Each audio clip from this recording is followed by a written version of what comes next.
The envelope trembled in Olivia Reed's hands, her fingertips white against the cream-colored paper. Inside lay photographs, bank statements, and documents spanning 10 years of her life, evidence that someone had been orchestrating fortunate coincidences from the shadows. Her rent mysteriously paid when she fell behind, her daughter's school tuition covered by unexpected scholarships, job opportunities appearing precisely when she needed them most. But it wasn't the help itself that made her blood run cold. It was the identity of her secret benefactor. "Mr. Hayes," she whispered, staring at the signature on a document authorizing a donation to her daughter's school. The billionaire CEO of Hayes Industries, the man she'd fled from a decade ago while carrying his child. The man who had no idea he was a father, or so she'd thought. The final document in the pile shattered that illusion, a birth certificate with her daughter's name, with a tiny note paperclipped to the corner I've always known.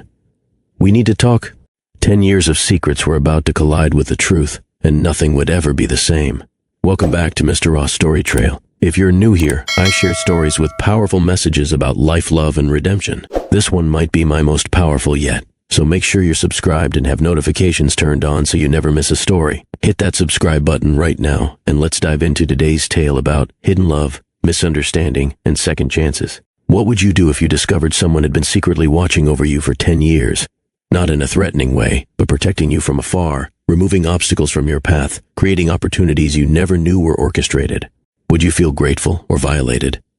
Have you ever wondered if someone from your past still thinks about you? Maybe an old flame, a lost connection, someone who once meant everything before life pulled you apart. What if they never stopped caring, never stopped looking for ways to help you, even when you believed they'd forgotten you entirely? The truth about our past relationships can change everything we thought we knew. One moment, one misunderstanding, one hasty decision can alter the course of multiple lives. For Olivia Reed, that moment happened 10 years ago at a corporate gala in Boston, when she saw the man she loved with another woman, a man who now apparently knew about the daughter she'd never told him existed. Today's story will reveal how one shocking discovery reunited a family torn apart by misunderstanding. It's a tale about pride and forgiveness, about the lengths someone will go to make amends, and about whether love that was broken can ever truly be repaired. Olivia stared at the final document again, her heart hammering against her ribs. The billionaire CEO of Hayes Industries hadn't just been watching from afar. He'd built his empire's new headquarters in her small town. He'd purchased her apartment building. He'd created job openings at her daughter's school precisely when she needed more flexible hours. For 10 years, he'd been the invisible hand guiding their lives.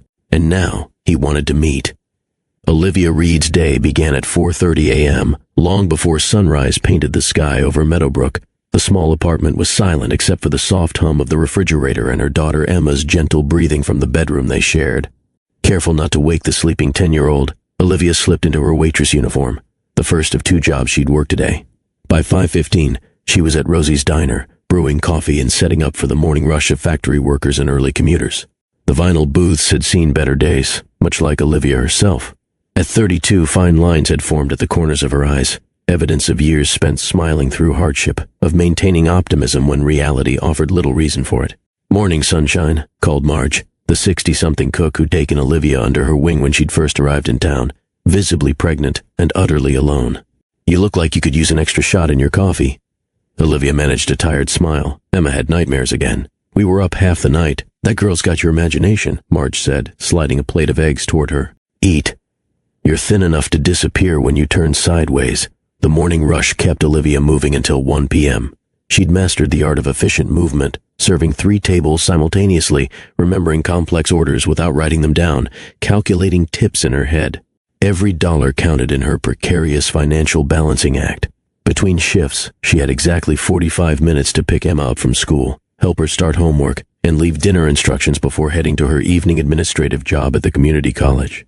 The position paid less than the diner but offered what money couldn't buy, an environment where Emma could stay with her, doing homework in an empty classroom until Olivia finished at 8 p.m. Single motherhood hadn't been Olivia's plan. 10 years ago, she'd been a promising business student at Boston University, dating Alex Hayes, the handsome heir to Hayes Industries. Their future had seemed assured until the night of his grandfather's retirement gala, when she'd found Alex intimately embracing another woman. Heartbroken and newly pregnant, a fact she hadn't yet shared with him, Olivia had fled Boston, determined to raise her child alone rather than bind herself to a man who couldn't be faithful. Now, a decade later, she wondered if pride had cost them both too much.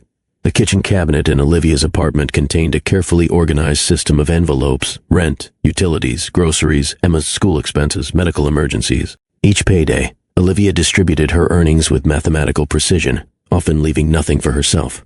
The rent envelope was perpetually short, requiring constant negotiation with their understanding but business-minded landlord. "Mom, can I join the science club?" Emma asked one evening, eyes bright with enthusiasm as she handed Olivia a permission slip. "We're going to build robots and enter the state competition." Olivia scanned the form, her heart sinking at the $250 fee for materials. It might as well have been $25,000. "Let me think about it, sweetheart," she said carefully. "It sounds amazing." That night, after Emma was asleep, Olivia pulled out her special occasions box, a small collection of jewelry from her former life, items she'd been gradually selling over the years for Christmas gifts and birthday celebrations. Only her grandmother's pearl necklace remained, the last connection to her life before motherhood. The next morning she visited the pawn shop downtown, returning with exactly $250. "You can join the science club," she told Emma that afternoon, savoring her daughter's squeal of delight. The lost necklace was worth every moment of her child's happiness. Emma was worth every sacrifice. The brilliant, curious child had inherited her father's analytical mind and Olivia's determination. Despite their financial limitations, Emma excelled academically, reading voraciously from library books and conducting experiments with household items. Her teachers consistently recommended advanced programs that Olivia couldn't afford. "Mrs. Johnson says I could skip a grade," Emma announced proudly after parent-teacher conferences. "She says I'm academically gifted." "You certainly are," Olivia agreed, wondering how she'd provide the stimulation her daughter's active mind required. The strain of inadequate resources weighed heavily on Olivia. She'd applied for every scholarship, grant, and assistance program available, but competition was fierce. Some nights, after Emma was asleep, Olivia would sit at their small kitchen table with bills spread before her, calculating and recalculating, searching for mathematical solutions to problems that seemed increasingly insurmountable. Yet each morning, she rose with renewed determination, refusing to let Emma see her worry. Their life might be modest, but it would be filled with love. Winter in Meadowbrook brought additional challenges. Heating the drafty apartment consumed money they didn't have, and Emma outgrew her coat faster than Olivia could, save for a new one.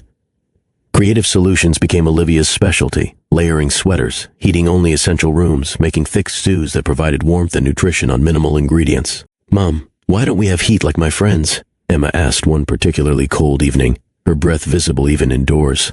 "The heater's broken again," Olivia lied, bundling Emma in another blanket. "But isn't this cozy? Like camping indoors," Emma giggled, accepting the explanation with childlike ease.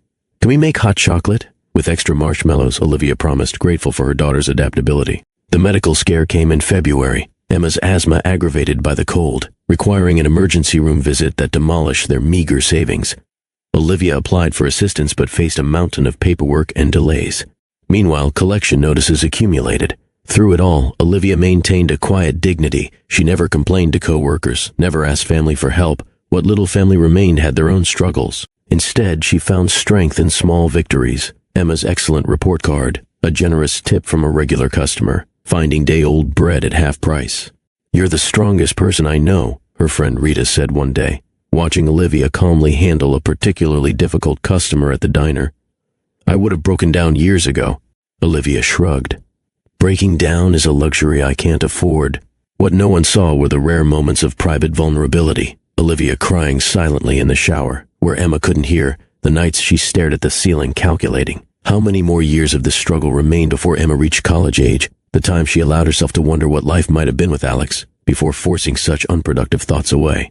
Her resilience wasn't fearlessness, but the courage to face each day despite fear. It wasn't absence of doubt, but action in the presence of doubt. And somehow, against considerable odds, it was working. Emma was thriving, and they were surviving. It had to be enough. The first unexplainable event occurred when Emma was 7. The elementary school announced a prestigious accelerated learning program with prohibitive fees that eliminated Emma from consideration despite her perfect test scores. "We're pleased to inform you that Emma Reed has been selected for a full merit scholarship," the principal announced during a parent meeting, reading from a letter Olivia had never seen. "All expenses will be covered by an anonymous donor." "There must be a mistake," Olivia whispered to the principal afterward. "I didn't apply for any scholarship." "The donor specifically requested Emma," the principal explained. "Apparently they review standardized test scores and select exceptional students from disadvantaged backgrounds. Similar incidents followed.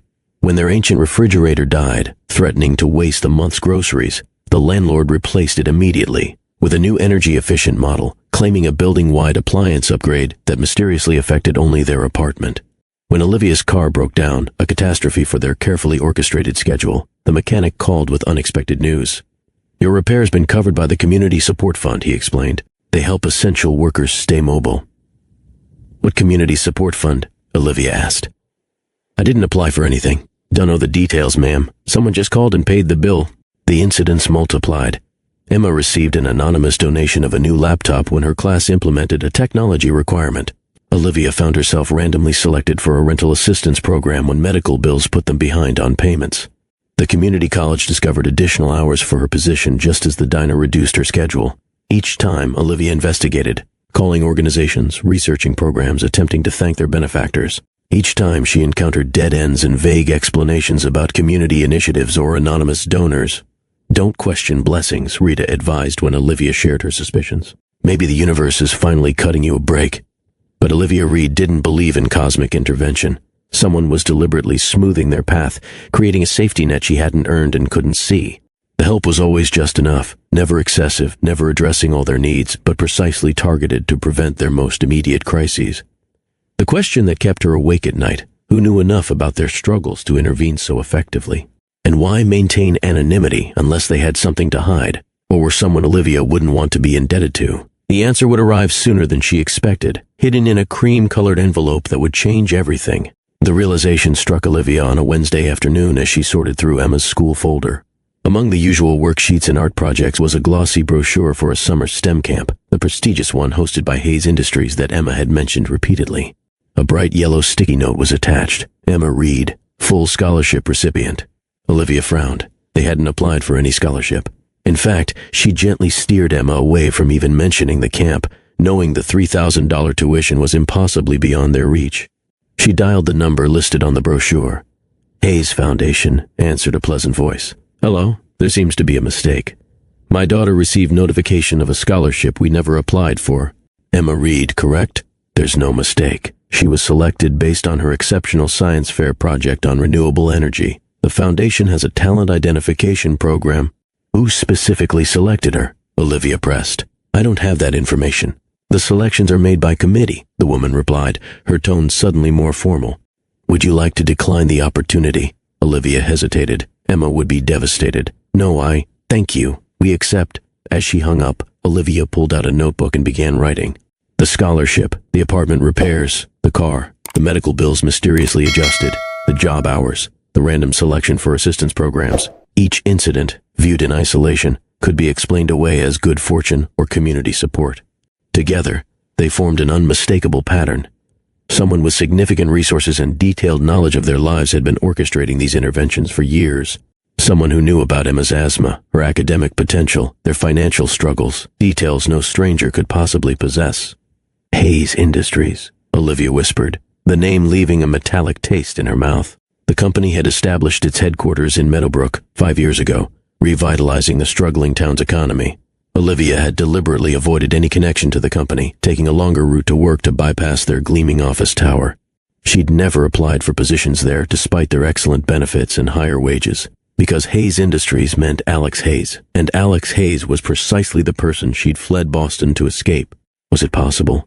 Had he found her? Known about Emma all along? The thought made her dizzy with conflicting emotions, anger at the presumption, fear of what he might want, and beneath it all, a traitorous flicker of relief that perhaps Emma wouldn't be denied her father's resources forever. Olivia pulled out her laptop and searched for Alex Hayes. Hundreds of results appeared. Business articles, philanthropic initiatives, economic analyses. The most recent showed him at a technology conference, still handsome at 35, more polished than the college student she'd known. His eyes, so like Emma's, gazed confidently from the screen. There was no evidence he'd married, no hint of other children, nothing to suggest he knew about Emma. Yet someone had been helping them, and the trail increasingly pointed toward Hayes Industries. The envelope arrived by courier the next morning, thick cream paper embossed with the Hayes Industries logo. Inside was a formal letter inviting Olivia Reed to interview for an executive administrative position, with a starting salary that made her catch her breath, nearly triple her current combined income. "Ms. Reed," the letter read, "your qualifications have come to our attention, and we believe you would be an exceptional addition to our administrative team. The position includes comprehensive benefits, flexible scheduling, and professional development opportunities. Her qualifications? A decade-old business degree she'd never completed and administrative experience at a community college were hardly exceptional credentials for a Fortune 500 company. Yet the timing was impossible to ignore. Just yesterday she'd begun actively investigating the pattern of assistance. Today, a job offer materialized, as if someone had anticipated her questions and provided a direct connection. The interview was scheduled for the following Wednesday at 10 a.m. Emma would be in school. Olivia had no legitimate reason to decline, especially when the position offered everything their family needed: financial stability, health insurance, regular hours. Everything except answers. She placed the letter on the kitchen table, staring at it as if it might reveal hidden messages. The job description mentioned working directly with senior leadership, vague corporate language that could mean anything from department heads to the CEO himself. Was this an elaborate trap, a genuine opportunity, or something more complex, a carefully constructed bridge between their separate worlds? Only one way to find out. Olivia typed a brief email accepting the interview, her fingers trembling slightly on the keyboard. Whatever game was being played, she was now officially a participant. "You're interviewing at Hayes Industries?" Clara Wilson nearly spilled her coffee across the diner counter. Clara had been Olivia's first friend in Meadowbrook, a fellow single mother, who'd shown her the ropes of small-town survival. "I thought you'd rather work at the town dump than set foot in that building." Olivia glanced around to ensure no customers were listening. "The salary is incredible, and the benefits would change everything for Emma." Clara studied her friend's face. "And it has nothing to do with Alex Hayes being the CEO?" "That's precisely why I've avoided them for 10 years, Olivia countered, wiping down the counter with unnecessary vigor. "But now I'm wondering if he's known about us all along." She explained the pattern she'd documented, the two convenient assistants, the perfectly timed opportunities. Clara listened without interruption, her expression growing increasingly troubled. Finally, she said, "I need to show you something." From her purse, Clara pulled out a glossy business magazine dated 3 years earlier. She flipped to a marked page showing Alex Hayes at a charity gala. "Look at the background," she instructed. Olivia squinted at the image. Behind Alex, partially blurred but recognizable, was Emma, younger, maybe 7, participating in a children's choir performance at the town's Christmas festival. "This doesn't prove anything," Olivia said, but her voice lacked conviction. 3 months after this, Hayes Industries announced their employee education fund. 6 months later, Emma got that random scholarship for the advanced reading program. Clara reclaimed the magazine. "I didn't say anything because I thought you'd be upset. But Liv, it's been pretty obvious to everyone except you." "Obvious that what? That my ex-boyfriend has been stalking us for years?" "That the father of your child has been looking out for you both from a distance," Clara corrected gently. "Maybe because you never gave him the chance to do it up close." The words landed like a physical blow. Olivia had spent a decade constructing a narrative where she was the wronged party who'd bravely forged ahead alone. Clara's alternative version, where Alex might have legitimate reasons for his actions, threatened that carefully maintained perspective. "He was with another woman," Olivia said stubbornly. "I saw them." "You saw something," Clara agreed. "But 10 years and 1 child later, don't you think it's time you heard his side of the story?" Olivia had no answer. "The interview is Wednesday," she finally said. "I guess I'll find out then." As Clara departed for her shift at the pharmacy, Olivia was left alone with uncomfortable questions. Had she been wrong? Had 10 years of struggle been unnecessary? Had she denied Emma a father who might have wanted to be present? Wednesday's interview suddenly felt less like a job opportunity and more like a reckoning 10 years in the making. If you're enjoying this story of secrets, second chances, and unexpected connections, make sure you're subscribed to Mr. Ross Story Trail. Hit that like button right now to help others find this channel, and leave a comment sharing whether you think Olivia should confront Alex about his secret assistance. Sometimes the hardest person to forgive isn't someone else, it's ourselves for the choices we've made. Now let's continue with Olivia's journey as she prepares to face the man she left behind. Wednesday morning arrived with gloomy skies threatening rain, weather that matched Olivia's turbulent emotions. She stood before the bathroom mirror, scrutinizing her appearance with unusual intensity. The navy blue dress she'd splurged on years ago for parent-teacher conferences still fit, though it hung slightly looser on her frame. Her chestnut hair, normally pulled back in a practical ponytail, fell in soft waves to her shoulders. "You look pretty, Mom," Emma commented, peering around the doorframe. "Is it a special day?" Olivia forced a smile. "Just an important job interview, sweetie." "At the big glass building downtown?" Emma asked, eyes widening. "The Hayes place?" Billy's dad works there. He says they have free ice cream in the cafeteria every Friday. It's just an interview, Olivia cautioned, unwilling to fuel her daughter's hopes. Don't get too excited. After dropping Emma at school, Olivia drove downtown, her knuckles white against the steering wheel. The Hayes Industries headquarters dominated Meadowbrook's modest skyline, 20 stories of gleaming glass and steel, an architectural statement about innovation and progress. The company had transformed their struggling town, bringing jobs and economic revival. Everyone except Olivia considered its arrival a miracle. The lobby bustled with purposeful activity. Employees scanning badges, visitors checking in, couriers delivering packages. Sleek furniture and living walls created an atmosphere of sustainable luxury.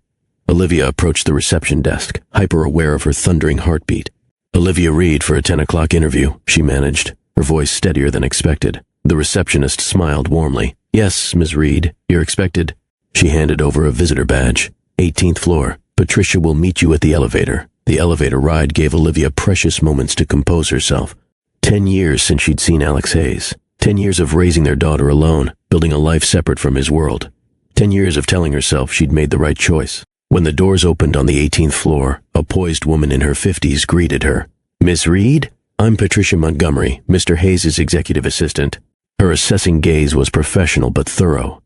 Please follow me. Patricia led her through an open workspace of glass-walled offices and collaborative areas.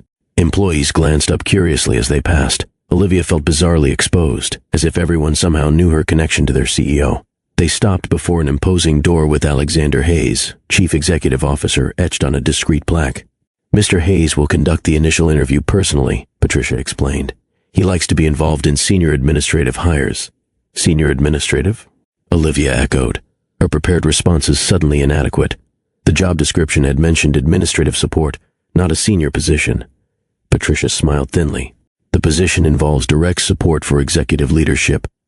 She knocked once and opened the door. Miss Reed is here, Mr. Hayes. Olivia stepped into the spacious office, instantly aware of the floor-to-ceiling windows showcasing Meadowbrook's modest skyline. And then she saw him. Alex Hayes stood behind a minimalist desk, his tall frame silhouetted against the panoramic view. 10 years had transformed the handsome college student into a commanding executive. His dark hair was shorter, touched with distinguished silver at the temples, his shoulders broader beneath a perfectly tailored charcoal suit. The boyish charm replaced by confident authority. But his eyes, those striking blue eyes that Emma had inherited, remained unchanged, and they were fixed on Olivia with an intensity that made breathing difficult.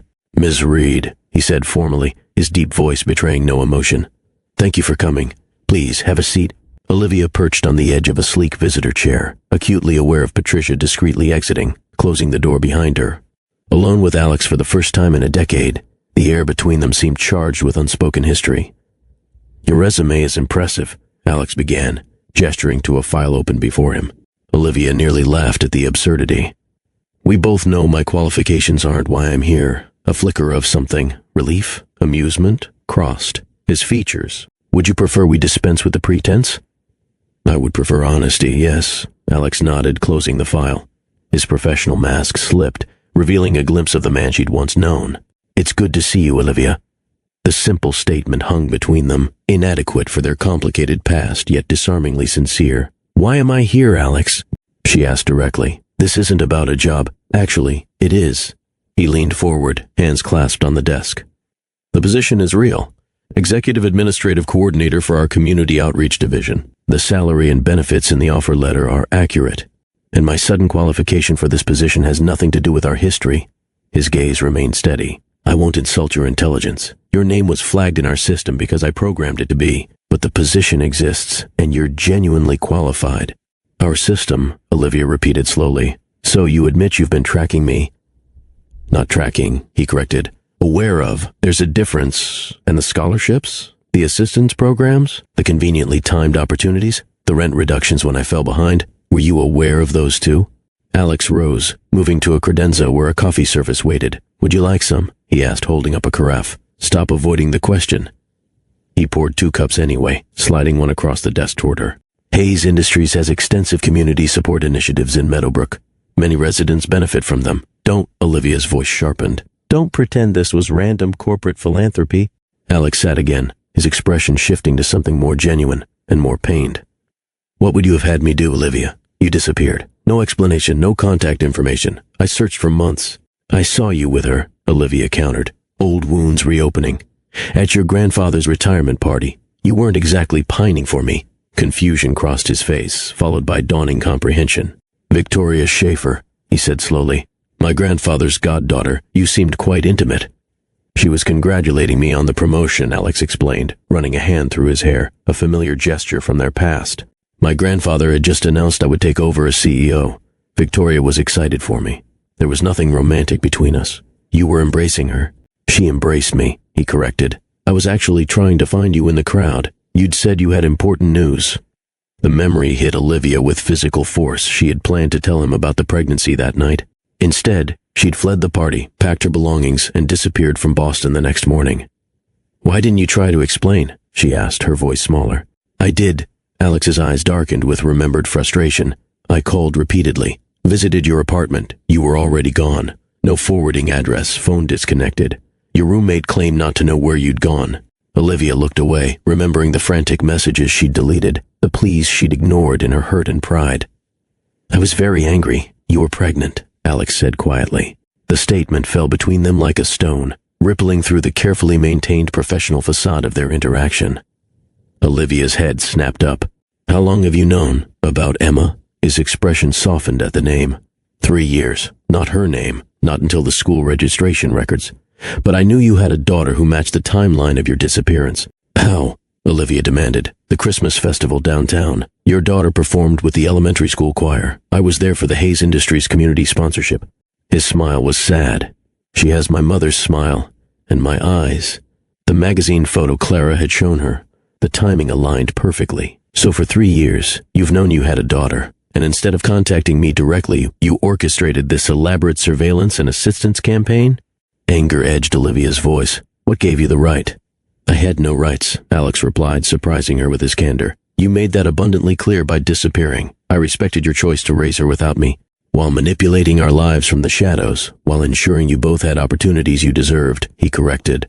I couldn't be her father. You denied me that. But I could make sure she had every advantage. The conversation paused as Alex's phone buzzed.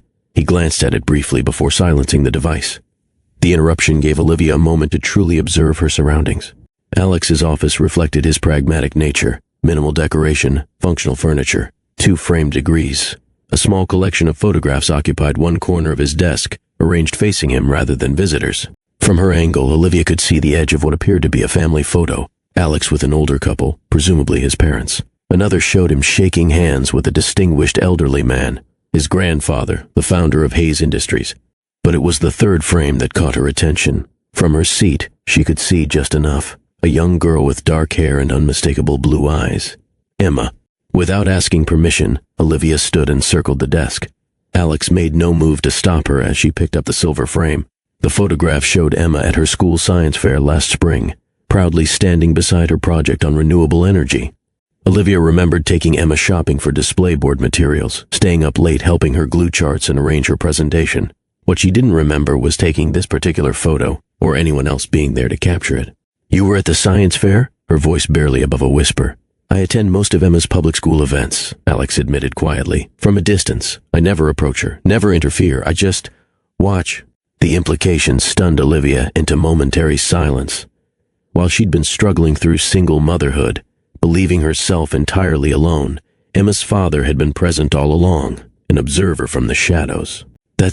Words failed her. Creepy, heartbreaking, devoted, all applied, creating an emotional tangle she couldn't navigate. I know how it sounds, Alex said, rising to stand beside her, but try to understand my position. I discovered I had a daughter I wasn't allowed to know, a daughter who believed her father had abandoned her. What would you have done? Olivia replaced the photograph carefully. I would have respected boundaries, contacted her mother directly, not played God with our lives. I considered direct contact many times, he admitted. But what would I have said? Hello, I know you fled Boston to escape me, but surprise, I'm back and I want to know our daughter. You clearly didn't want me involved. That wasn't your decision to make. No, he agreed. It was yours. And you made it 10 years ago when you disappeared without giving me the chance to explain or to be Emma's father. The accusation hung between them, harsh but not entirely untrue. Olivia had made unilateral decisions about Emma's paternity, convinced she was protecting her daughter from heartbreak. She doesn't know about you, Olivia said finally. She believes her father wasn't interested in being part of her life. Pain flashed across Alex's face. Is that what you told her? I told her that her father and I weren't right for each other, and he wasn't ready for family responsibilities. The explanation sounded hollow now, standing before a man who had relocated his entire corporate headquarters to be near a child he wasn't allowed to meet. And now? Alex asked quietly. Now that you know I've been here all along, that I've been trying to help in the only way you permitted? I didn't permit anything, Olivia countered. You never asked. Would you have said yes if I had? His gaze was direct, challenging. Olivia had no answer. The certainty that had fueled a decade of single motherhood was crumbling beneath new information and old emotions resurging with unexpected force. Why now, Alex? Why the job offer? Why reveal yourself after all this time? He moved back behind his desk, creating physical distance that did nothing to diffuse the emotional tension filling the room. Emma applied for the Hayes STEM Summer Academy, he said. Her essay mentioned growing up without a father. She wrote that she sometimes imagines he would be proud of her scientific achievements. His voice roughened. She's right. I am extraordinarily proud of her, of both of you. The admission struck Olivia with unexpected force. For years she'd carried the narrative that Alex Hayes was the villain in their story, the man who'd betrayed her, forcing her into single motherhood. Now she faced the possibility that she'd been wrong, that her hurt pride had denied Emma a father who would have cherished her. The job offer is genuine, Alex continued. No strings attached. You're qualified, and we pay competitively. But yes, I hoped it might open a door to conversation. About the past, about Emma's future. He paused, meeting her gaze directly.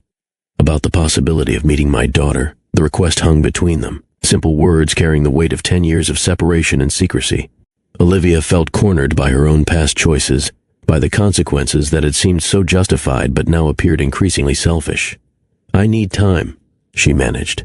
This is a lot to process. Alex nodded, professional demeanor returning.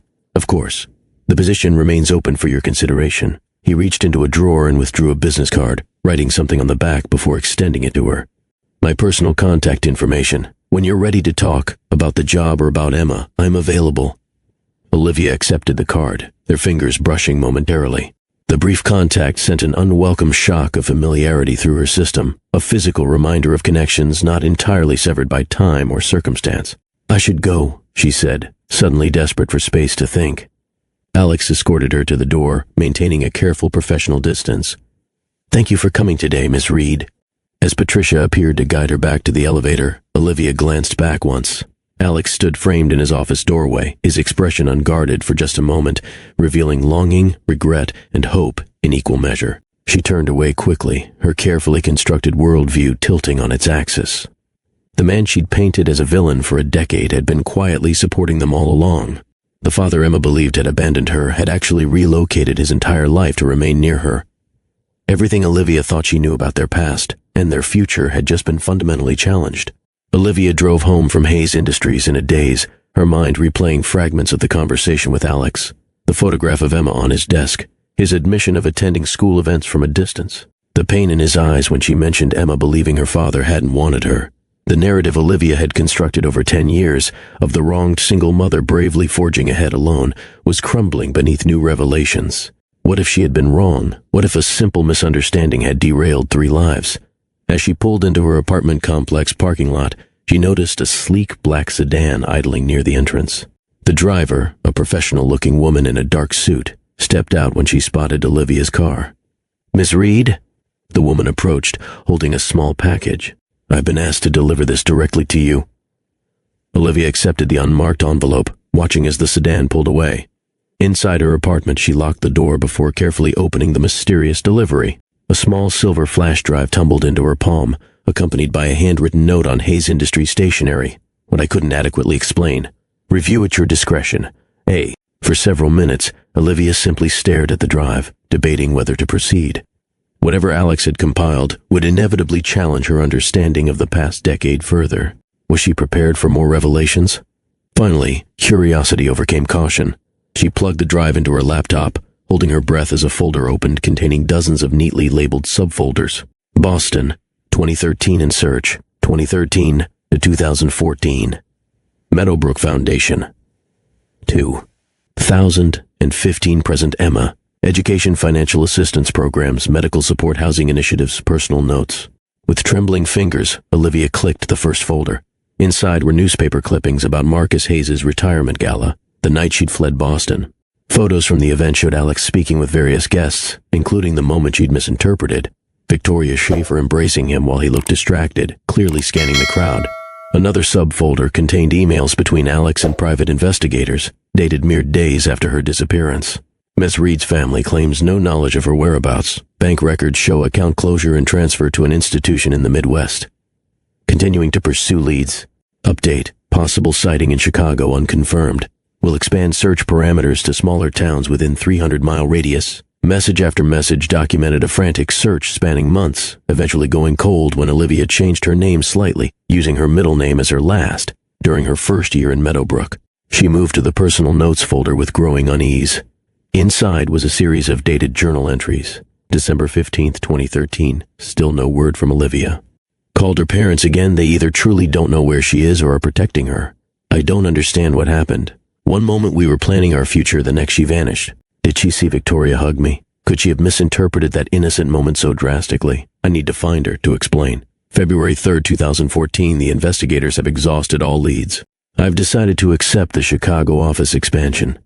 Being in Boston without her is unbearable. Every street, every restaurant reminds me of what I've lost. September 12, 2015. Located Olivia at last. She's in Meadowbrook, working at a diner. Has a young daughter approximately 2 years old. The timing matches perfectly with her disappearance.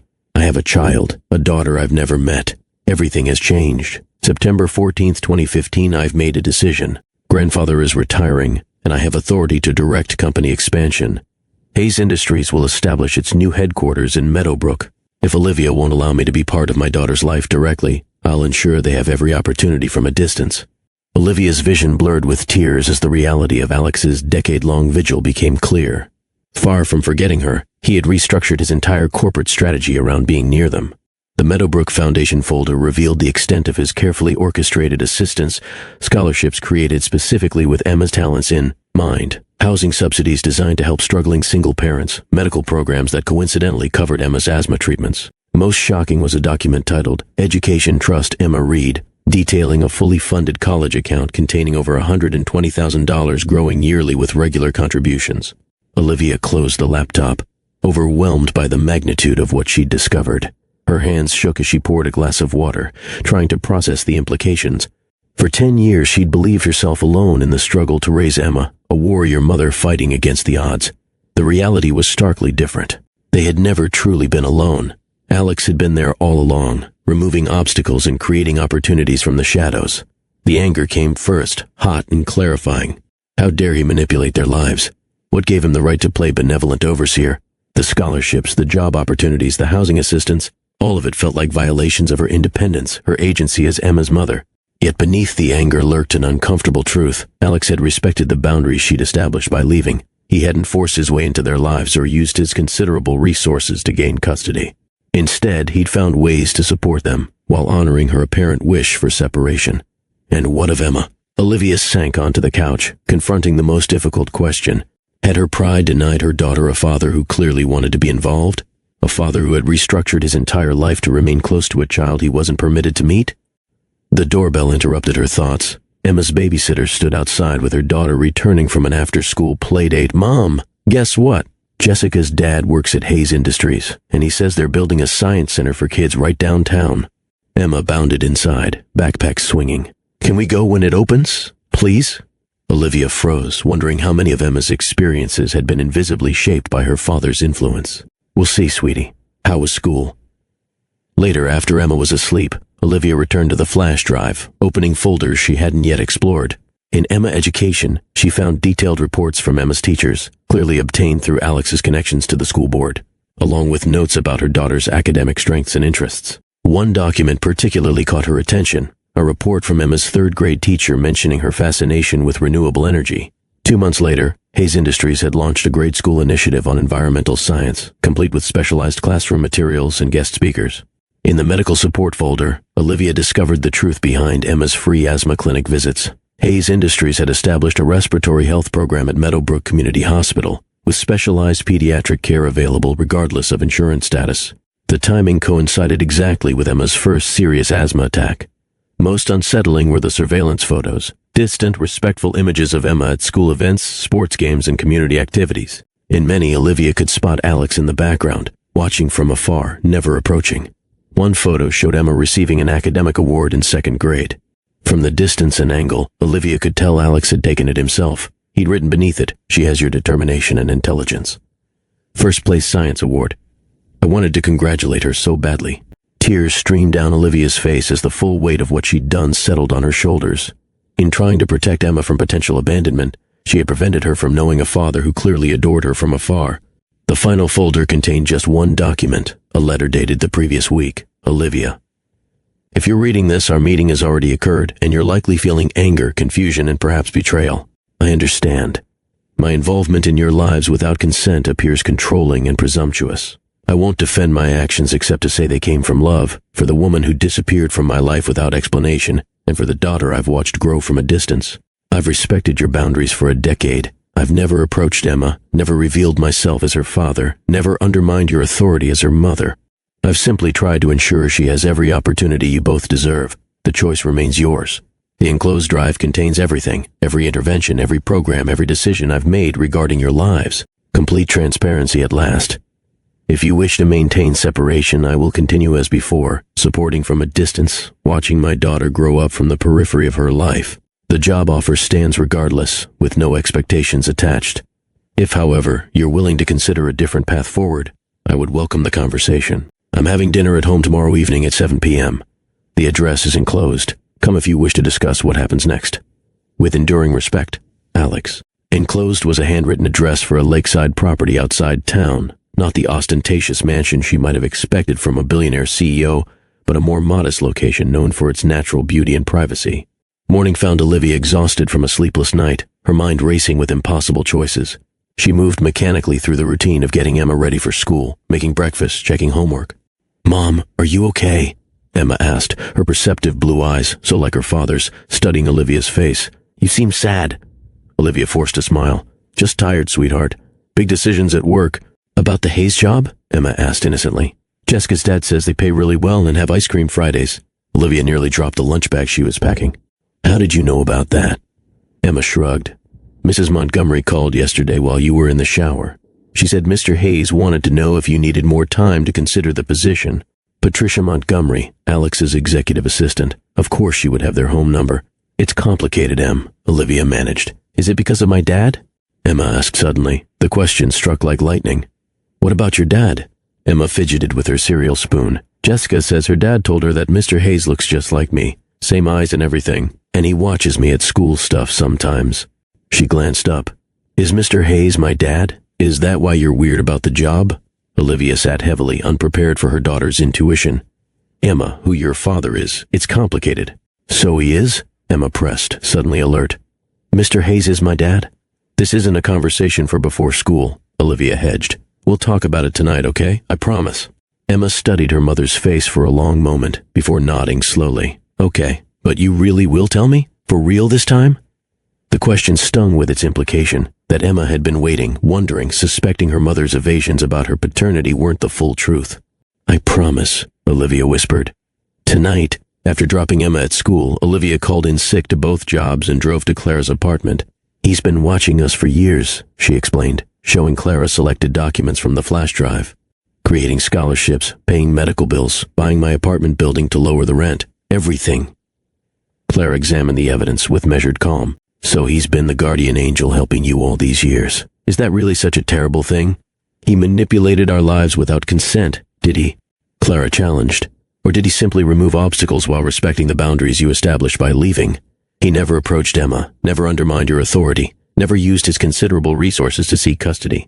He took photos of her at school events, from a distance, like any parent would." Clara's expression softened. "Liv, put yourself in his position. He discovered he had a daughter he wasn't allowed to know. What would you have done?" The question echoed Alex's own words from their meeting. Olivia had no answer. "He's invited me to dinner tonight," she admitted, "to discuss what happens next, whatever that means." "Are you going?" "I don't know." Olivia paced Clara's small living room. "Part of me wants to confront him, demand explanations for every interference. And part of me is starting to wonder if you've been wrong about him all along," Clara supplied gently. Emma asked if he's her father this morning, Olivia said quietly. Apparently it's obvious enough that her friend's father noticed the resemblance. Clara whistled low. So the cat's out of the bag. I promised to tell her the truth tonight. Then you need to speak with Alex first, Clara said decisively. You need to know his intentions before you upend Emma's understanding of her family. Olivia nodded slowly, recognizing the wisdom in her friend's advice. Will you watch Emma tonight? Tell her I had to work late? Of course. Clara squeezed her hand. Just promise me you'll actually listen to him this time, instead of running away at the first sign of trouble. The gentle rebuke hit its mark. 10 years ago, Olivia had fled without giving Alex a chance to explain. She wouldn't make the same mistake twice. That evening, Olivia found herself driving along the winding lake road outside Meadowbrook, following GPS directions to Alex's home. The property appeared gradually. A modern but relatively modest house nestled among pine trees, its large windows reflecting the lake beyond. No ostentatious mansion or visible security, just tasteful landscaping and a simple elegance that spoke of restrained wealth.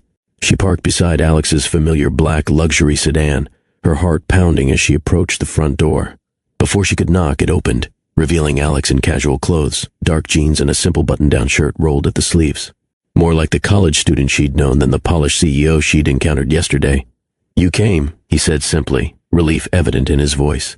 I have questions, Olivia replied, stepping past him into a spacious living area oriented toward spectacular lake views. About everything on that drive, I expected nothing less. Alex gestured toward comfortable seating. Would you like something to drink first? Wine? Coffee? Let's skip the pleasantries, Olivia said, remaining standing. Emma asked me this morning if you're her father. Apparently it's become obvious enough that even her classmates' parents have noticed the resemblance.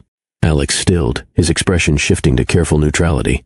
What did you tell her? That we'd talk tonight, but I wanted to hear from you first. What exactly are your intentions here, Alex? Why reveal yourself now, after 10 years of shadows and secrets?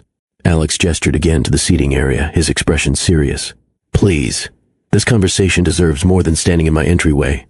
Olivia reluctantly sat on the edge of a comfortable armchair, watching as Alex took a seat opposite her. I never intended to disrupt your lives, he began. When I first found you in Meadowbrook, Emma was already 2. You'd built a life without me. I thought the kindest approach was to help from a distance. Without my knowledge or consent, Olivia added sharply. Yes, he acknowledged. I can see now how that appears controlling. At the time, it seemed the only option. You'd left Boston to escape me. Approaching directly risked your disappearing again. So why now? Why the job offer? Why the flash drive? Alex leaned forward, his gaze direct. Emma's application to the summer program, her essay about growing up without a father. He paused, emotion clouding his voice. She wrote about wondering if her father would be proud of her scientific interests. If he ever thought about her at all. The words struck Olivia like physical blows. You read her application? I read all the finalists' applications. Her name caught my attention. Alex's expression turned pleading. Olivia, she's 10 years old. She's asking questions I can't answer from a distance. Questions you'll soon struggle to deflect. So what are you proposing? Olivia challenged. That I simply introduce you as her long-lost father? Disrupt everything she believes about her family? I'm proposing honesty, Alex replied simply. Carefully, gradually, but completely. She deserves to know she has a father who has loved her from afar, who never abandoned her willingly. The stark truth of his words hung between them. Emma deserved better than the half-truths and evasions Olivia had offered about her paternity. She might hate me when she learns I kept you from her, Olivia whispered, voicing her deepest fear. Alex's expression softened. We'll make sure she understands it was complex, that we both made mistakes. He hesitated before adding, we don't have to decide everything tonight, but we do need to begin the conversation. About Emma, about the past, about whether there's any path forward that includes me in her life. The simple, reasonable request stripped away Olivia's remaining defenses.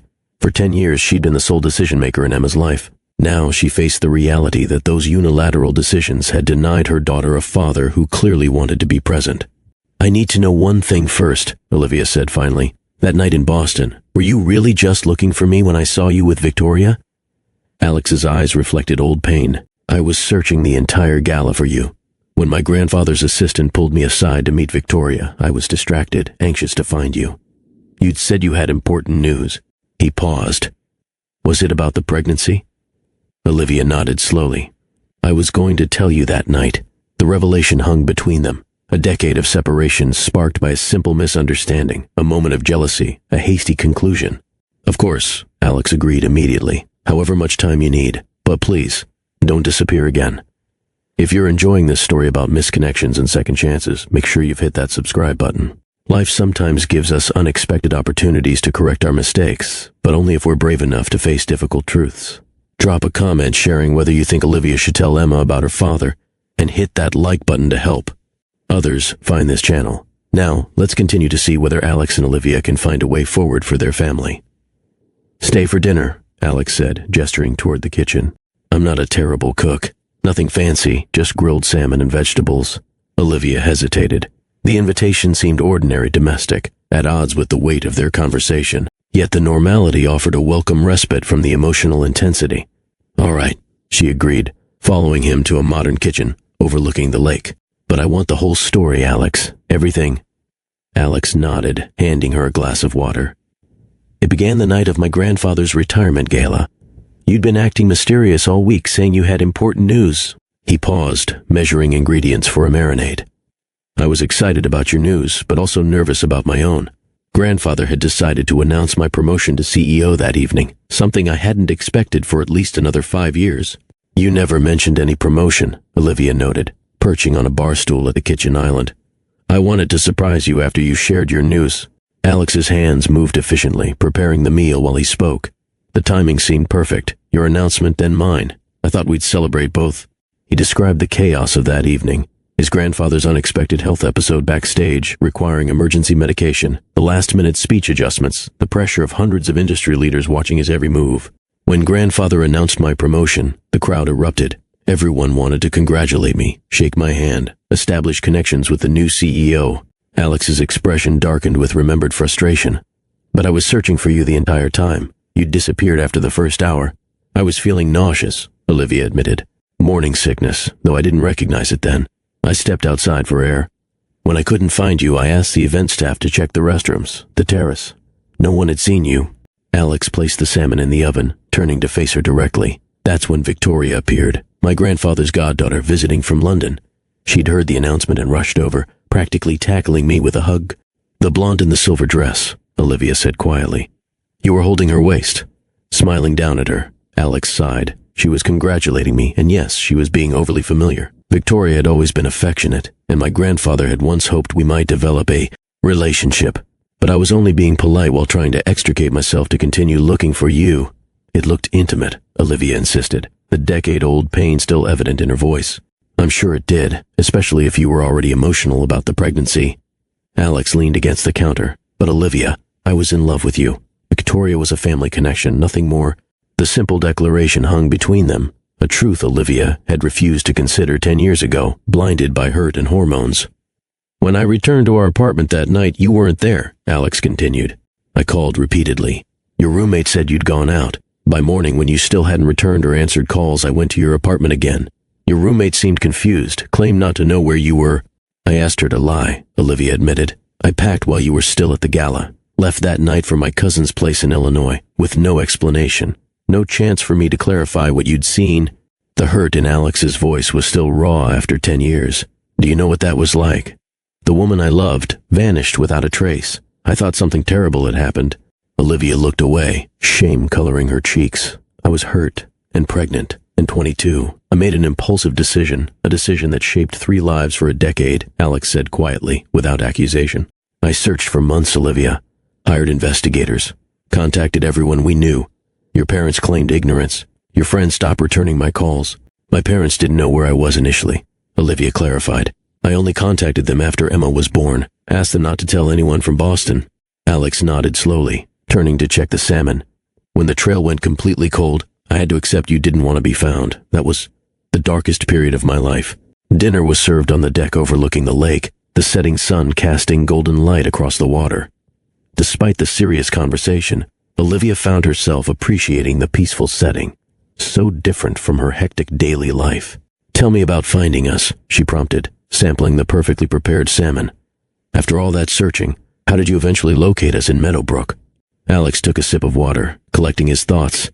"Pure chance, actually. Hayes Industries was expanding our renewable energy division. I was reviewing potential locations for a research facility, smaller towns with available industrial space and tax incentives. Meadowbrook was on the list. You came here for a business trip. Olivia realized.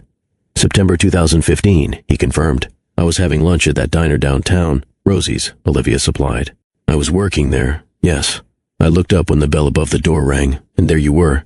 Alex's expression softened at the memory, carrying a tray of food, laughing with an elderly customer. I nearly dropped my coffee cup.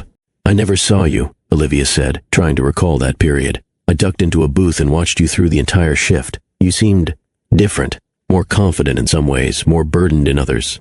He hesitated.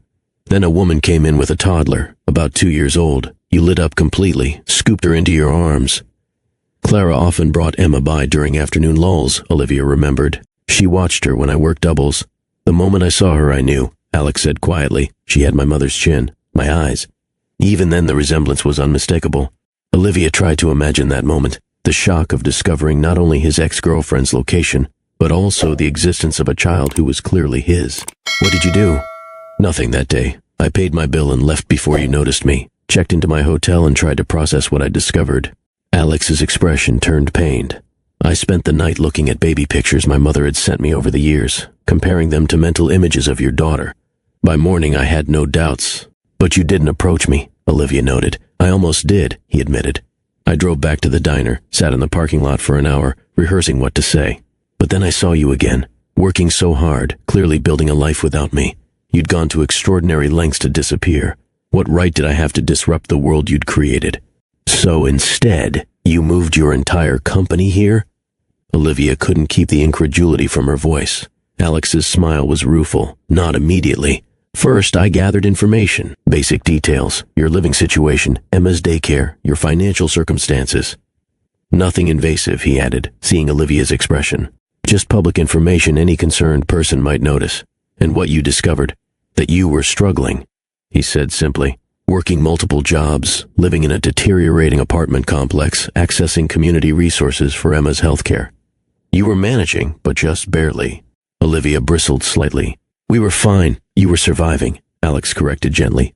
But Emma deserved more than survival. She deserved opportunities, security, advantages, things I could provide without disrupting your lives. So you decided to play secret benefactor. I made a business case to the board for relocating our headquarters to a smaller community where we could make significant impact, Alex explained. Grandfather was retiring, and I had considerable latitude in strategic decisions. Meadowbrook had adequate infrastructure, affordable real estate, and tax incentives for job creation. And a daughter you weren't allowed to know, Olivia added. Yes, he acknowledged simply. The ability to be near Emma was my personal motivation, though the business case was genuinely sound. The board approved unanimously, and the Meadowbrook Foundation, the scholarships, the housing initiatives, the medical programs, all legitimate corporate social responsibility projects, Alex explained. Hayes Industries establishes community support programs in all our operational locations. The specific programs here were tailored to address needs I knew existed, including yours and Emma's. As dinner concluded, they moved to comfortable chairs near a small fire pit on the deck. The evening air had cooled, and Alex lit the gas flames with a remote control. The soft glow illuminated their faces as the difficult conversation continued. I need to understand your reasoning, Olivia said, wrapping her cardigan tighter. You knew about Emma for over 7 years. You were right here in Meadowbrook. Why maintain the secrecy for so long? Why not approach me directly? Alex considered the question carefully. At first, it was respect for your choice. You'd clearly decided to raise Emma without me. Coming forward risked forcing a custody battle neither of us wanted. You could have just asked to be involved, Olivia pointed out. Not demanded legal rights. Could I have? Alex challenged gently. If I'd approached you 7 years ago, revealed I knew about Emma, asked for visitation, would you have agreed, honestly? Olivia fell silent, considering her mindset then. Still hurt, still convinced of Alex's betrayal, fiercely protective of her independence as Emma's mother. I probably wouldn't have, she admitted finally. I was less willing to compromise then. Exactly. And a rejection would have forced my hand legally. As Emma's biological father, I could have pursued court-mandated involvement. Alex's expression was troubled. But what kind of relationship would that have created? Forced visitation, shared custody with a mother who resented my presence, Emma caught between warring parents. So instead you manipulated our lives from the shadows, Olivia challenged. I created opportunities, Alex corrected. The scholarships Emma received were based on merit. She earned them. The housing assistance was available to all qualifying residents. The medical programs benefited hundreds of families. But you designed them knowing we would benefit. Yes, he acknowledged. I structured community programs with awareness of your specific challenges. Is that manipulation or responsible resource allocation? I've asked myself that question countless times. The ethical complexity hung between them, the fine line between assistance and control, between care and interference. What about the photographs? Olivia asked. The school events? Alex's expression softened. I attended every public event where Emma participated. School concerts, science fairs, sports days. Always at a distance, never approaching. I just needed to see her grow up, even if from afar. That must have been painful, Olivia observed, surprising herself with the empathy in her voice. Excruciating, Alex admitted quietly. Watching other parents congratulate their children, take photos together, celebrate achievements. Meanwhile, Emma had no idea I was even there. Yet you continued for years. What alternative did I have? He asked simply. Abandon her completely? I couldn't do that, even if my involvement was limited to anonymous support and distant observation. Olivia was silent for a long moment, watching the flames dance in the fire pit. The anger that had fueled her earlier confrontation was shifting into something more complex, a reluctant understanding of the impossible situation Alex had navigated. The job offer, she said finally. Why now? 2 reasons, Alex replied. First, Emma's age. At 10, she's asking questions about her father, questions that will only become more insistent. I feared she might eventually discover the truth through other means.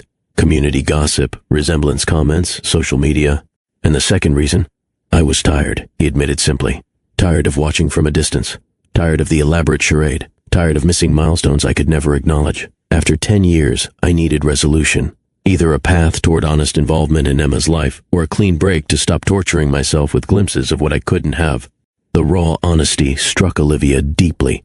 She'd spent a decade viewing herself as the wronged party, never considering the pain her decisions had caused Alex. If I had known the truth about that night, she said slowly, if I had misinterpreted what I saw with Victoria. We can't rewrite the past, Alex interrupted gently. We can only decide what happens next. And what do you want to happen next? Olivia asked, meeting his gaze directly. I want to meet my daughter, he said simply. Not as the CEO of Hayes Industries or as a distant benefactor, but as her father. I want the chance to know her, her favorite books, her dreams, her fears. I want to help with science projects and attend parent-teacher conferences not in the shadows but openly, as her parent. And between us? Olivia ventured cautiously. Alex was quiet for a moment. I don't expect us to resume where we left off 10 years ago. We're different people now, but I hope we can build a healthy co-parenting relationship. Beyond that, he hesitated. I won't pretend I don't still care for you, Olivia, but any personal relationship between us would need to develop naturally, without pressure or expectation. The measured response reassured Olivia. He wasn't demanding immediate reconciliation or using Emma as leverage for romantic involvement. This won't be simple, she warned. Emma has built her entire identity without a father figure. Introducing you suddenly could be confusing, even traumatic. I know, Alex agreed. We would need to proceed carefully, thoughtfully, perhaps with professional guidance. He leaned forward earnestly. But Olivia, she deserves the truth, and I believe, with your help, we can make this transition positive for her. As darkness settled fully over the lake, Olivia faced the unavoidable conclusion she had a decision to make. Continue the narrative she'd constructed over 10 years, or embrace a new, more complex truth that included Alex in their lives. I promised Emma we'd talk tonight, she said finally, about whether you're her father. I can't delay that conversation. What will you tell her? Alex asked, his voice carefully neutral. Olivia took a deep breath, clarity finally emerging from the emotional turbulence of the past days. The truth, that you're her father, that we separated before I knew about the pregnancy, that misunderstandings kept us apart, and that you've been watching over us from a distance waiting for the right time to meet her. Relief crossed Alex's features. Thank you, he said simply. When? How should we proceed? One step at a time, Olivia counseled. First, I talk to Emma alone. Then, if she's open to it, a brief, informal meeting, perhaps this weekend. Nothing overwhelming. Alex nodded, clearly restraining his eagerness. However you think best. I'll follow your lead completely. As Olivia prepared to leave, gathering her purse and keys, she paused at the door. I was wrong, she admitted quietly, about what happened that night, about keeping Emma from you. I made decisions based on hurt and pride that affected all of us. I'm sorry. The simple apology, 10 years in coming, visibly moved Alex. We both made mistakes, he said gently. Let's focus on doing better from here forward. Driving home through the quiet Meadowbrook streets, Olivia rehearsed what she would tell Emma. How does one explain a decade of half-truths? How does one introduce a father who has been invisibly present all along? The answers weren't clear, but the necessity was. It was time for truth, however complicated. Time for their family story to begin a new chapter. Olivia found Clara and Emma watching a movie when she returned home. Pizza boxes and ice cream containers scattered across the coffee table. The domestic scene, so normal, so routine, contrasted sharply with the life-altering conversation awaiting them. "You're back early," Clara observed, studying Olivia's expression with knowing eyes. "Everything okay?" "Fine," Olivia assured her, summoning a smile. "Just finished earlier than expected." Clara gathered her belongings, squeezing Olivia's arm supportively as she whispered, "Call me later." The front door clicked shut behind her, leaving mother and daughter alone.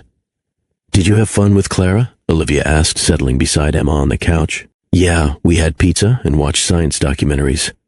Emma studied her mother's face. "You look different." "Different how?" "I don't know. Like when my teacher gave me that really hard math problem and I finally figured it out." Emma tilted her head. "Like you solved something." Olivia smiled at her perceptive daughter. "That's pretty accurate, actually. I did figure something out tonight." She took a deep breath. "Remember this morning, when you asked about Mr. Hayes?" Emma immediately straightened, her blue eyes, so like Alex's, widening with interest. "You said we'd talk about it tonight, about whether he's my dad." "That's right," Olivia confirmed, taking her daughter's hands. "And I promised to tell you the truth." "Is he?" Emma asked directly, her gaze unwavering. "Is Mr. Hayes my father?" Olivia nodded slowly. "Yes, Emma. Alex Hayes is your biological father." Emma absorbed this confirmation with surprising calmness. "I knew it," she said quietly. "Jessica showed me a magazine with his picture. We have the same eyes." "You do," Olivia agreed, wondering at her daughter's composure. "You have other similarities, too. His analytical mind, his curiosity, even the way you both tilt your head when you're thinking hard. Why didn't you tell me before?" The question contained no accusation, just genuine curiosity. "Why did I have to figure it out myself?" Olivia exhaled slowly. "That's the complicated part, sweetheart. When I left Boston, before you were born, your father and I had a misunderstanding. I thought he had betrayed me, and I left without telling him about you. You didn't tell him he was going to be a dad?" Emma's brow furrowed, processing this information. "No, I didn't. I was young and hurt and made a hasty decision that affected all of us." Olivia squeezed Emma's hands gently. "By the time I realized I might have been wrong, you were already a year old, and I was too proud to reach out. Did he look for us?" Emma asked, her shrewd mind piecing together the narrative. "He did," Olivia confirmed. "For months. But I had changed my name slightly, moved to a small town. Eventually the trail went cold. Until he found us anyway," Emma deduced. "That's why Hayes Industries moved to Meadowbrook, isn't it? He found us and moved his whole company here." Olivia blinked at her daughter's insight. "Yes, actually. He discovered us when you were about 2 years old. He came to Meadowbrook on a business trip and saw us by chance. But he never said anything," Emma pointed out, the first hint of hurt creeping into her voice. "He never tried to meet me." "That's where it gets complicated," Olivia admitted. "He wanted to approach us, but he worried about disrupting our lives. He thought I'd deliberately chosen to raise you without him, and he tried to respect that decision. So instead, he watched from far away," Emma said slowly, connecting dots with remarkable acuity for a 10-year-old. "Like at my science fair. And my school play. He was there, wasn't he?" Olivia nodded, surprised. "You noticed him?" "Sometimes. A tall man who looked kind of familiar. I thought he worked for the school or something." Emma's expression grew more troubled. "All those times, that was my dad? Just watching me and never saying hello?" "He believed he was doing what was best," Olivia explained gently. "He didn't want to force his way into our lives if I didn't want him there." "But that wasn't fair to me," Emma said, a flash of anger sparking in her eyes. "I had a right to know my own father. You both decided without asking me." The simple truth of her daughter's words struck Olivia deeply. Both she and Alex had made unilateral decisions about Emma's relationship with her father, neither considering that Emma herself might have preferences and rights in the matter. "You're absolutely right," Olivia acknowledged. "It wasn't fair to you. We both made mistakes trying to protect you, and instead we denied you the chance to know your father." Emma was quiet for a long moment, processing. Does he want to know me now? Is that why you're telling me?" "Yes," Olivia confirmed. "He very much wants to meet you properly, to be part of your life going forward, if you're willing." "When?" The directness of Emma's question revealed her eagerness beneath the complex emotions. "That depends on you," Olivia replied carefully. "He's ready whenever you feel comfortable. It could be tomorrow, or next week, or next month. There's no rush." Emma considered this, her expression serious beyond her years. Tomorrow, she decided firmly. I want to meet him tomorrow. Emma barely slept that night, tossing restlessly in her bed while questions tumbled through her active mind. By morning, dark circles shadowed her eyes, but nervous energy kept her moving as she changed outfits 3 times before breakfast.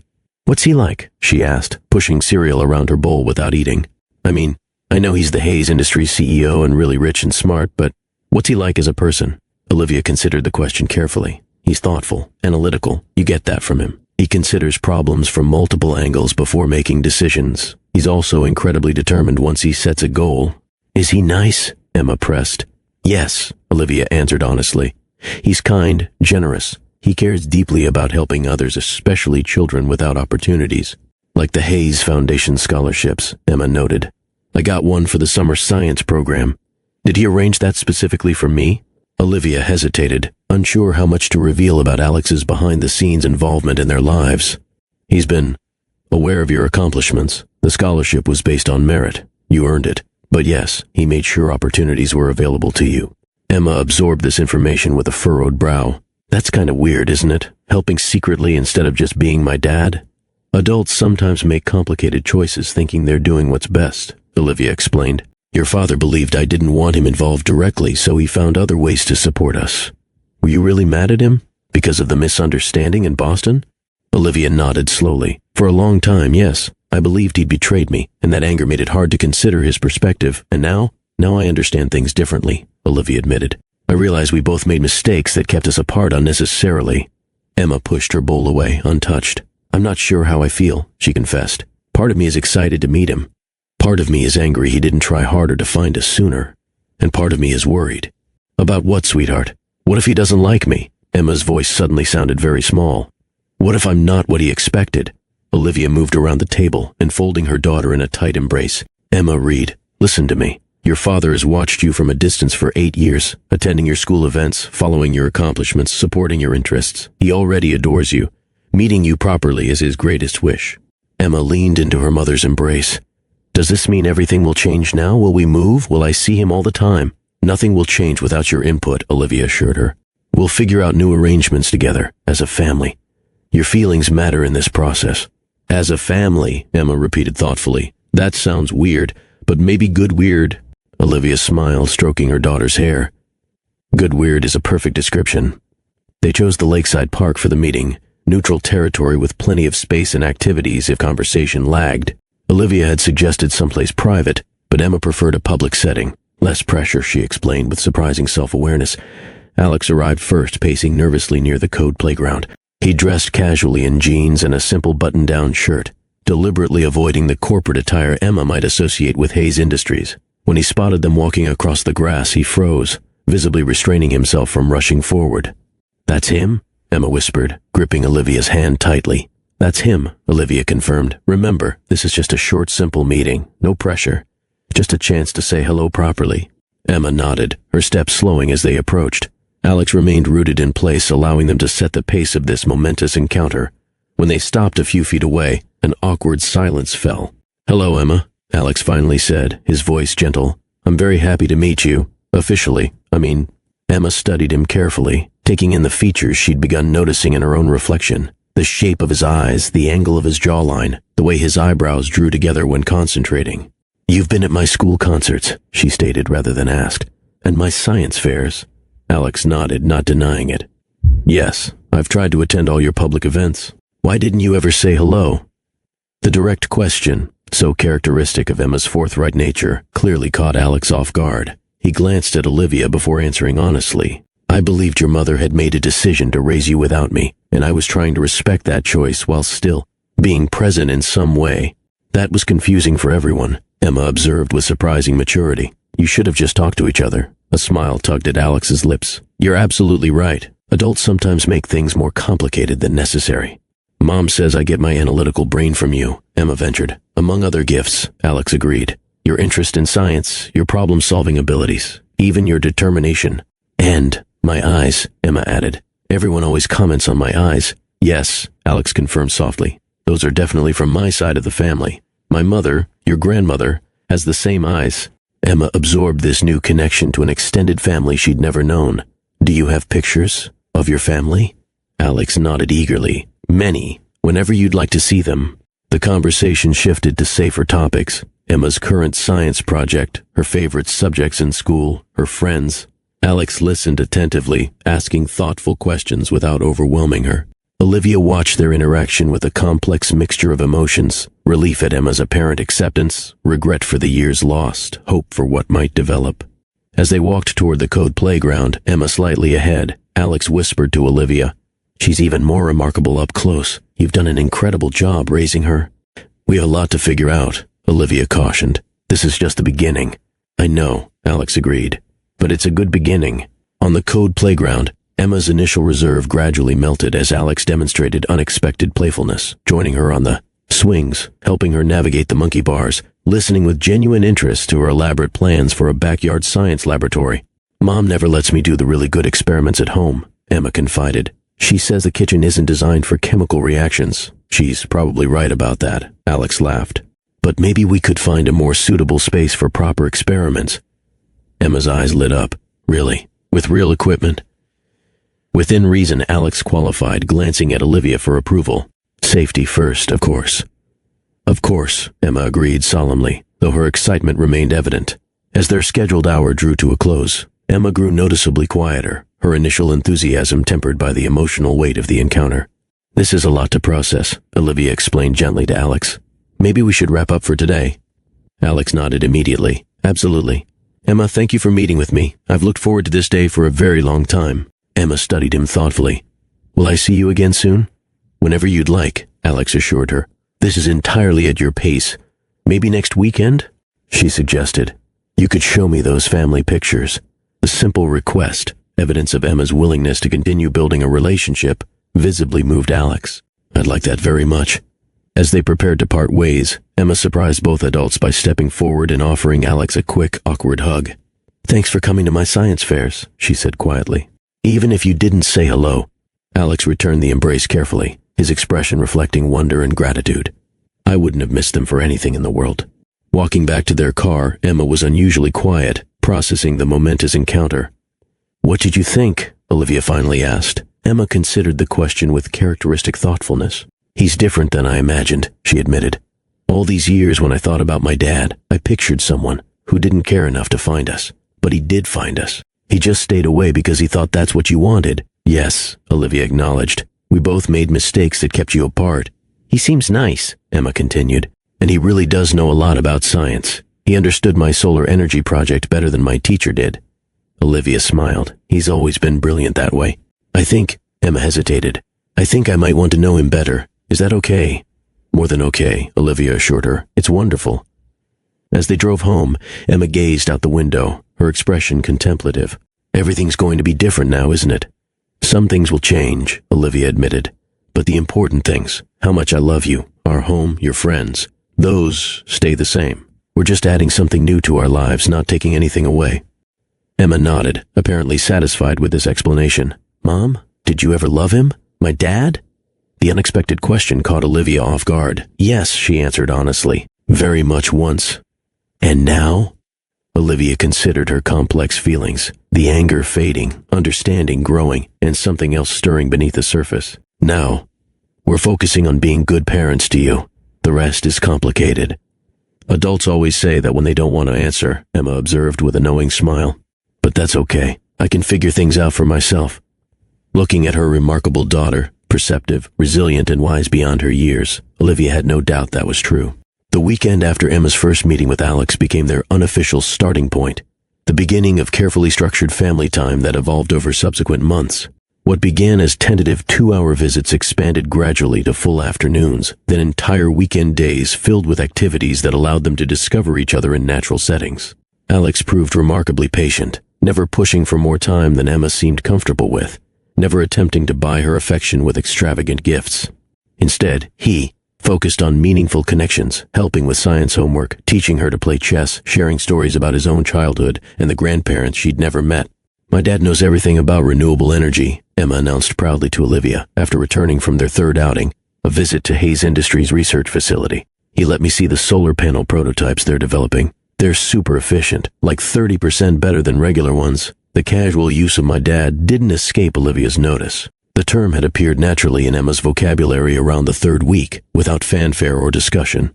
Alex's reaction, a brief pause, eyes brightening with emotion before continuing the conversation normally, revealed how deeply the simple acknowledgement affected him.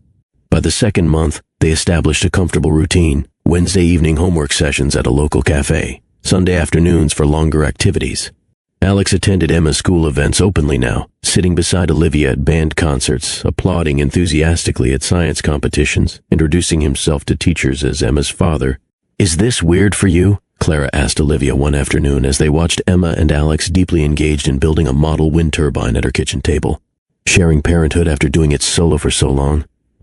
"Less weird than I expected," Olivia admitted. "He's genuinely good with her, attentive without hovering, supportive without pressuring. It's like he's been studying parenting books for years." "Or watching you," Clara suggested with raised eyebrows. "He's had a front row seat to your parenting style for quite some time." The observation gave Olivia pause. She'd never considered that Alex might have been learning from her example all those years he'd observed from a distance. The true test came when Emma experienced her first asthma attack since learning about Alex.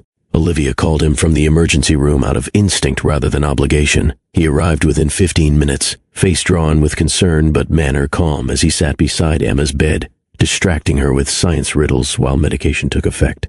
Later, when Emma finally slept, Olivia found Alex in the hospital corridor, his composed facade crumbling.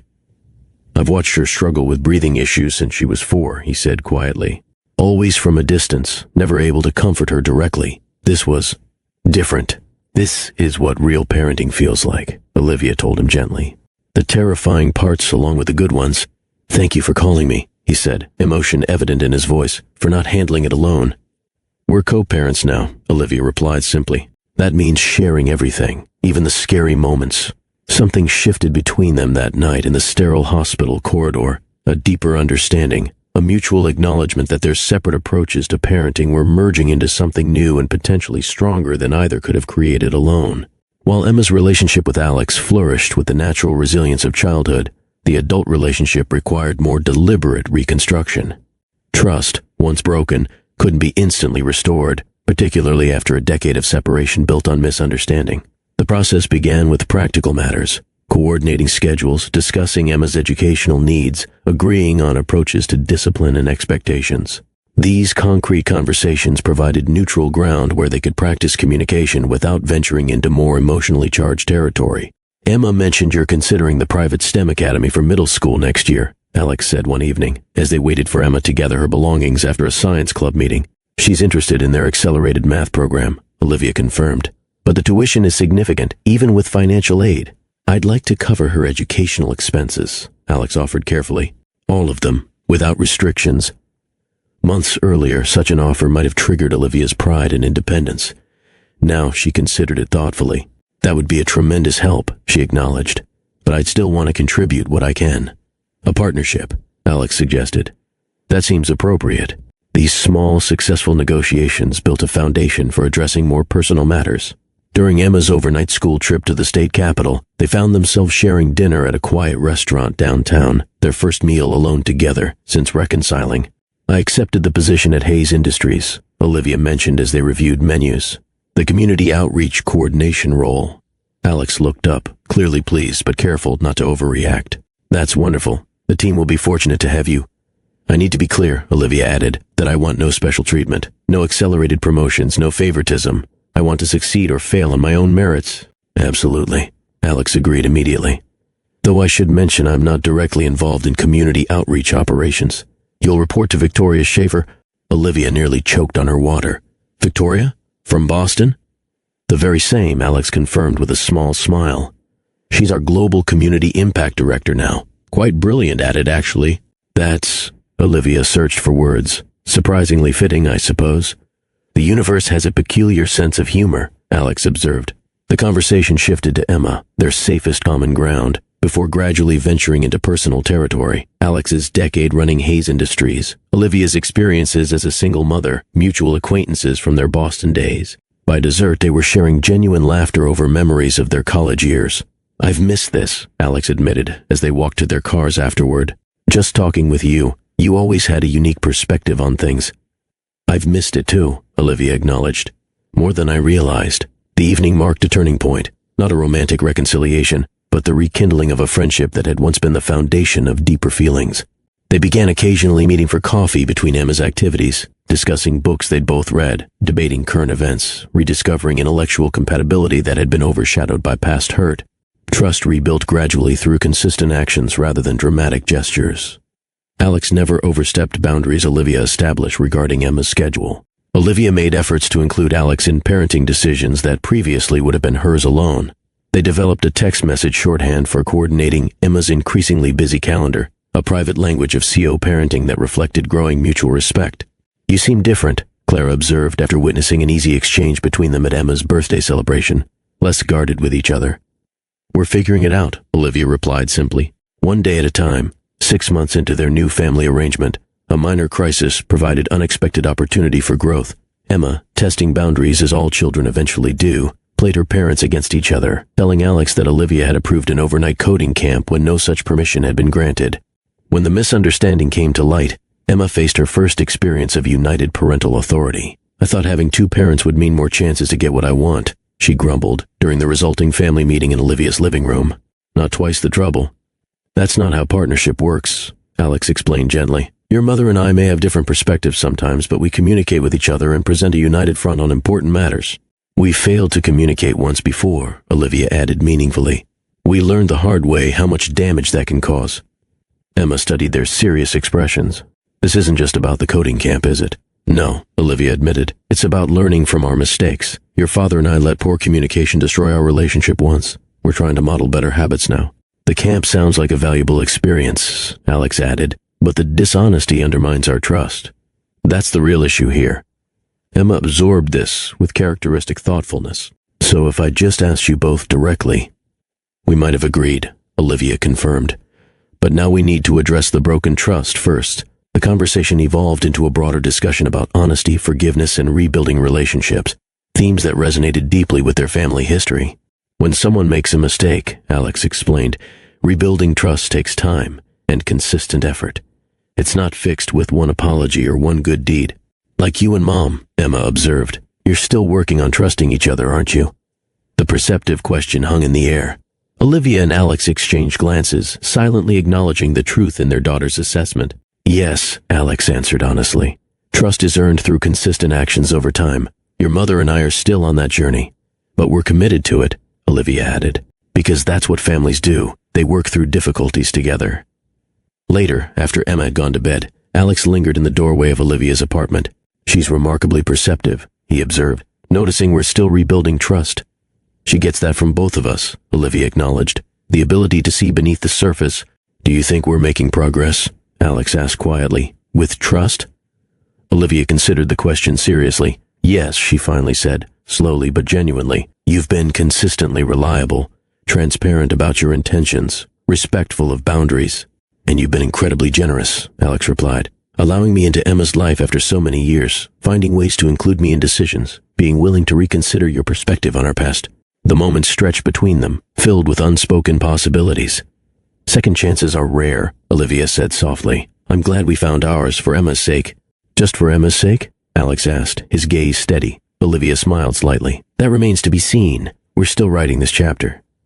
"Fair enough," he acknowledged. One day at a time. 1 year after Emma's first meeting with her father, they celebrated with a small gathering at Alex's lakeside home, a quiet acknowledgement of how far they'd come. Emma moved comfortably between both parents, equally at ease in both their homes, increasingly secure in her expanded family identity. "My science teacher says I should apply for the National Youth Engineering Competition," she announced over dinner. "The finals are in Boston next spring." "That sounds like an amazing opportunity," Alex encouraged. "The Hayes Foundation sponsors a team every year." "Actually," Emma said hesitantly, "I was thinking maybe we could all go together, make it a family trip. Mom's never been back to Boston since she left, and you could show me where you both met at college." The suggestion, innocent yet profound, left both adults momentarily speechless. "I think that's a wonderful idea," Alex finally said, looking to Olivia for confirmation. "It would be interesting to see Boston again," she agreed carefully. "To visit as who we are now, not who we were then," Emma beamed, pleased with their response. "Great. I'll tell Miss Peterson I'm definitely applying." After helping clear dinner dishes, Emma disappeared to the dock with her telescope, giving her parents unexpected privacy on the deck overlooking the lake. Boston, Olivia mused, watching Emma adjusting the telescope in the distance. I never thought I'd go back. We don't have to if it's too difficult, Alex offered. The competition has regional options. No, Olivia decided. Emma's right. It's time to revisit the past properly, not to dwell in it, but to acknowledge how it shaped us. She turned to face him directly. We've spent a year rebuilding a family for Emma's sake. Maybe it's time to consider what we want for ourselves as well. What are you suggesting? Alex asked carefully. I'm suggesting that second chances aren't limited to parenting, Olivia replied. That perhaps there's more of our story yet to be written.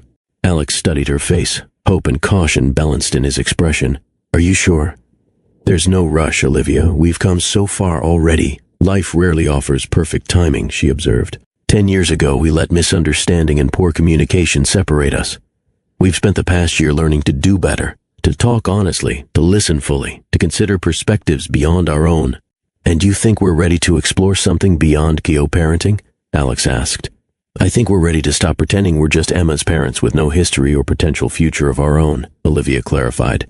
To acknowledge that beneath all the practical arrangements and careful boundaries, there's still something between us worth exploring. Alex's smile was cautious, but genuine. I'd like that very much.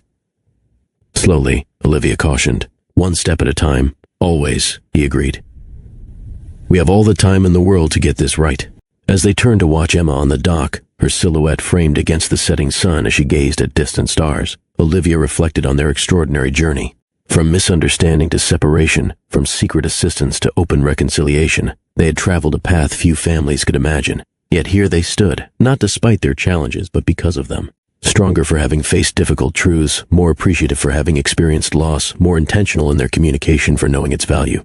Their story wasn't perfect. It contained mistakes, regrets, and years that couldn't be reclaimed.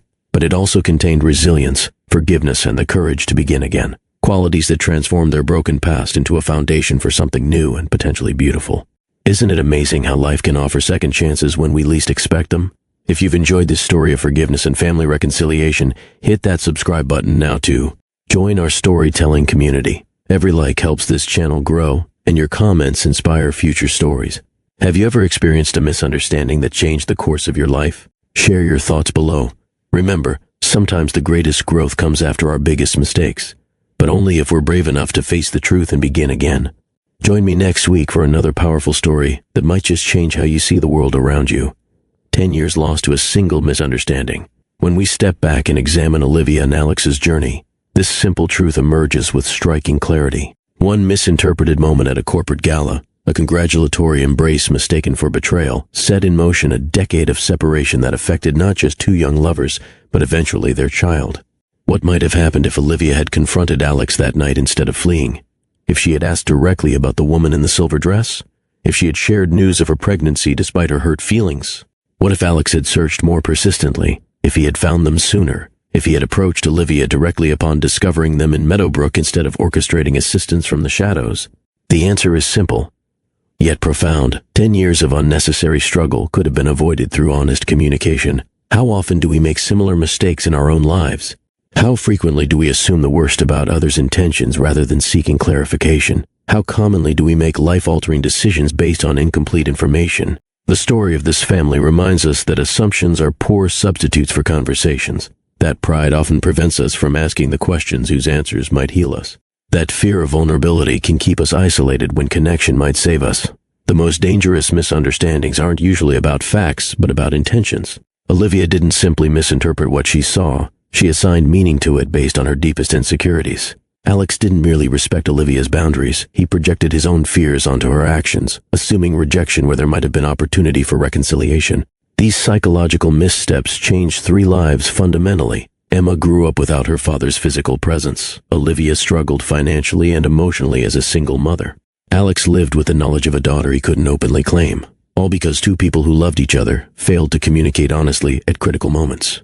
How different their story might have been if either had found the courage to bridge the gap of misunderstanding, if either had prioritized truth-seeking over self-protection, if either had recognized that vulnerability, though frightening, is the pathway to genuine connection. In our increasingly disconnected world, where digital communication often replaces face-to-face conversation, misunderstandings multiply. We interpret text messages without hearing tone of voice. We make assumptions based on social media posts without knowing context. We craft narratives about others' motivations without verification. The cost of these misunderstandings may not always be as dramatic as Olivia and Alex's decade apart, but they erode relationships nonetheless. They build walls where bridges should stand. What ultimately saved this family wasn't dramatic revelation but gradual forgiveness, a process requiring courage, humility, and consistent effort from both adults. Olivia had to forgive Alex for his behind-the-scenes involvement in their lives, recognizing that his intentions, however imperfectly executed, came from love rather than control. Alex had to forgive Olivia for denying him knowledge of his daughter, understanding that her actions stemmed from hurt rather than malice. Most importantly, both had to forgive themselves for mistakes made, for years wasted, for opportunities missed. This self-forgiveness proved most challenging yet most essential. Without it, guilt would have poisoned their new beginning. With it, they found freedom to move forward unburdened by past mistakes. True forgiveness isn't forgetting or excusing. It's releasing the right to punishment. It's choosing healing over vindication. It's recognizing that holding on to hurt harms ourselves more than those who hurt us. When Olivia and Alex finally embraced this truth, they discovered that second chances weren't just possible but transformative. That relationships rebuilt after breaking can be stronger at the mended places. That it's never too late to create a new ending to a difficult story. Their journey reminds us that forgiveness isn't weak, it's the ultimate strength. That vulnerability isn't foolish, it's the path to authentic connection. That second chances aren't just fortunate accidents, they're opportunities we create through courage and grace. As we close this story of a family reunited against considerable odds, ask yourself, what misunderstanding might I need to clarify? What difficult conversation have I been avoiding? What relationship in my life deserves a second chance? Because the most powerful truth revealed in Olivia and Alex's journey is this: it's never too late to begin again. Never too late to speak truth. Never too late to forgive. Never too late to build the family, biological or chosen, that your heart truly desires. Thank you for joining me for this powerful story. If the journey of this family touched your heart, please subscribe to Mr. Ross Story Trail for more tales that illuminate life's most meaningful lessons. Hit the like button to help others find this channel, and share in the comments a time when honest communication changed your life. Until next time, remember that sometimes the bravest thing we can do is simply speak our truth and listen openly to others.